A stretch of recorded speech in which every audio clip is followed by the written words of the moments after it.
and welcome to Edukemy's YouTube channel. My name is Harsh Singh, and in this video we shall discuss the featured news for 23rd August 2021.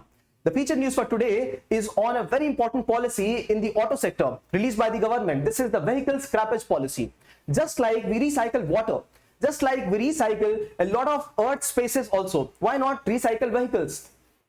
India is the fifth largest market in the world for vehicles, four-wheeler vehicles. And after their lifetime, this is what happens to the vehicles in India. They are in scraps, but they are not utilized. Now you can well imagine the amount of metal, the amount of iron contained here, right? All unutilized. This is one. The amount of plastic waste here, right? The amount of electronic components, they are all in waste. The person who has kept their vehicle for scrappage, the user of the vehicle, they get no incentives, right? What about original equipment manufacturer, OEMs? They can actually utilize all these spare parts and use them in their vehicles, the new vehicles. The third, government has to import all this iron. Government has to import rare earth minerals. They all can be recycled and utilized in this circular economy. And in pursuit of this, the government introduced the vehicle scrappage policy, right? So let us quickly understand what happens to the vehicles in this vehicle scrappage policy. What is the supply chain for this? Now, first of all the vehicles are registered with the government, correct? With the Regional Transport Authority. Now, registered vehicles, when the registration expires, suppose the petrol vehicles are registered for 15 years and diesel for 10 years. So at the end of this time, or if the vehicles are unfit to be used, they will be put in an automated testing station. They will be automated, and this is where they will be gauged if they can be utilized in the market or not. Now, in what terms? For example, one is pollution, the other one is fitness of the vehicles. So the whole body infrastructure of the vehicle, if they are not fit, they will be given to scrapping facility, and a certificate will also be given by the user, by the person who owns the vehicle, that yes, this is my vehicle, right? So the end of life vehicles will be given to scrappage facility, and there are certain exemptions to what vehicles can be under this norm and not under this norm. So vehicles which are using hybrid fuel, which are using LPG fuel, which are using battery as fuel, so these vehicles will be exempted out of it. Regular vehicles like petrol and diesel vehicles will be included. So they will be given to scrapping facility, and at this center they will be matched with the stolen vehicles. So government will have another registry. So government has got one registry for all the vehicles registered, and government will also have another registry for stolen vehicles. Here they will match if this vehicle has been stolen or not. If the vehicle has not been stolen, it can be later given a certificate. The person will be given a certificate called as certificate of deposit, and this certificate of deposit can be utilized by the owner of the vehicle to purchase a new vehicle, and they will get incentives on the new vehicle also. So registration cost will get reduced, the tax that they pay will get reduced. So these are the benefits to the individual here. The benefits, and after that the vehicle will be cancelled from the registration list. So if this is the registration list, the vehicle here will be cancelled. Yes, it has been scrapped, and there is no vehicle of this number that is existent, right? And after that there will be a scrap vehicle database also maintained by the government. Now you can look at such a beautiful supply chain of the whole system. So expiry of vehicle will be tested, then scrapping center will remove the important spare parts. They will also issue a certificate of deposit, vehicle will be cancelled, and a database will be maintained of the scrap vehicles. So this is the whole policy which is of the supply chain of the vehicles. But what are the advantages? Why should we do this? Now this initiates and generates a circular economy. We have discussed circular economy in one of the feature articles in complete details with electronics sector, right? Now circular economy ensures that the spare parts are reused, are reutilized, right? And the first incentive is to the customer, the person who owns the vehicle. Why? Because when they get this certificate of deposit, they will be able to use this while they purchase their new vehicle, right? They will get some exemption in taxes, revision in certain duties, and registration cost as well. What about the imports? If the government is utilizing this iron in the scrapyard facility, they will not have to import those iron.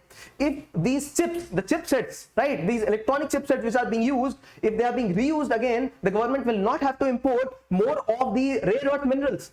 In fact, as much as 99% of the vehicle can be reused, can be recycled, right? What about the original equipment manufacturer? We are facing shortage of these devices, right? Electronic chip components around the world. India can recycle them. India can actually become a regional hub a regional hub in South Asia for the circular economy of auto components. So places like Kandla, Alang is already a shipbreaking yard. It can be utilized for all the vehicles as well, right? They can also import vehicles from South Asia and they can recycle the vehicles. So India can act as a hub of this industry. All this industry right now for scrappage is unorganized. It can be organized. It can also be later taxed by the government. There is benefit for everybody, and this circular economy will also be more efficient than what it is now. And in this context, we must understand some small provisions of this scrappage policy quickly. Right now, I just explained there will be two important infrastructure facilities. One is automated testing stations and the second one is registered vehicle scrapping facility. So here the vehicle will be tested, ATS, and the second one is RVSF, registered vehicle scrapping facility, where the scrap vehicle will be utilized, its components will be taken out later, right? So fitness test will be carried out for commercial vehicles and private owned vehicles also, but at different levels, at different scales, right? If the vehicle is found to be fit, it will be given renewed license. However, the next time it is given license for renewal, license for registration, that means registration cost will be high. You know why? Because that time the vehicle may not be as efficient as new vehicle. So there will be more green tax, there will be more registration fees. So in case you want to re-register an old vehicle, it will be costly for you. Rather purchase a new vehicle, right? Also you will be getting incentives for a new vehicle. Why? Because your old vehicle will be under the scrap policy of the government, right? Some vehicles which will be exempted, for example, hybrid electric vehicles, right? Also farm equipments, they'll be exempted. So such kind of questions can be asked in the exam, pre-exam, straight away. Will farm vehicles be exempted or not? Yes, exemption to them, right? So some technical terms used here are those two infrastructure facilities and end of life vehicle, right? End of life vehicle will be under the scrap policy, right? So what is the requirement? As I mentioned, India is world's 5th largest four vehicle manufacturer. We have this sector as largely unorganized and we import also, right? We import a lot of scrap iron. So why not even utilize this iron? So this is the main context behind which the government initiated this policy, right? So circular economy is the first benefit. We have to initiate this economy so that usability of new products can be minimalized and reusing the old products can be increased.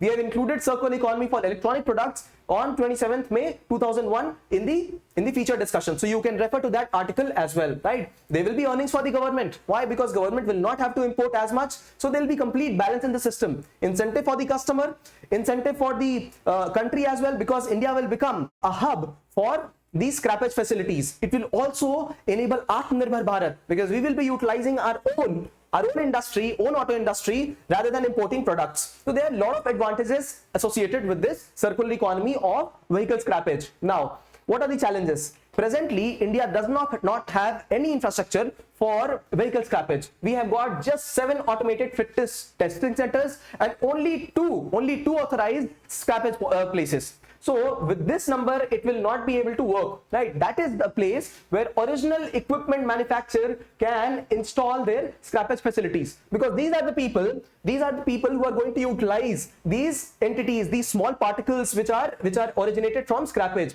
Now, noteworthy to mention is that these companies, for example, Maruti, Hyundai, Honda, Mahindra, these are not the companies which make the original components of the vehicles. OEM, original equipment manufacturer, these are those organizations. For example, we have Minda Industries in India. Have you heard of this company? Minda Industries. We do have Motherson and Sumi. So these are companies which manufacture tires, which manufacture the brakes, which manufacture the glasses to be used in the vehicles, right? So Mahindra, Hyundai, Honda and Maruti, they all will be taking the components from these companies only. So these are the companies which can install this kind of infrastructure, right, for scrappage. Now this is the first thing which is an issue because we don't have these right now. The second one is deregistration of vehicles. Presently, if I want to deregister my vehicle, if I want to sell it in the scrap, there is no facility, right? I will not get any money for this. There will be no certificate given to me for this. So presently we don't have institutional facilities also. We have lack of fitness certificates, right? So there is no fitness certificate. All the vehicles, whether they have pollution issues or whether they have the structural damage, they are all in the market. This is not the case in United States of America. This is not the case in the Middle East countries also. If the vehicle has got some injury, if the body of the vehicle is not fit, they will not be running on the roads, right? They will be fined. And such kind of policies do exist in India also, but they are not implemented, right? Also, the states have to come into this important play, because it is the states which will be providing certain incentives. You know why? Because it is the states under which the registration of new vehicle also happens. So state will have to exempt certain duties, and state will have to also play a role here, right? So the way forward is for the OEMs, original equipment manufacturer, to participate.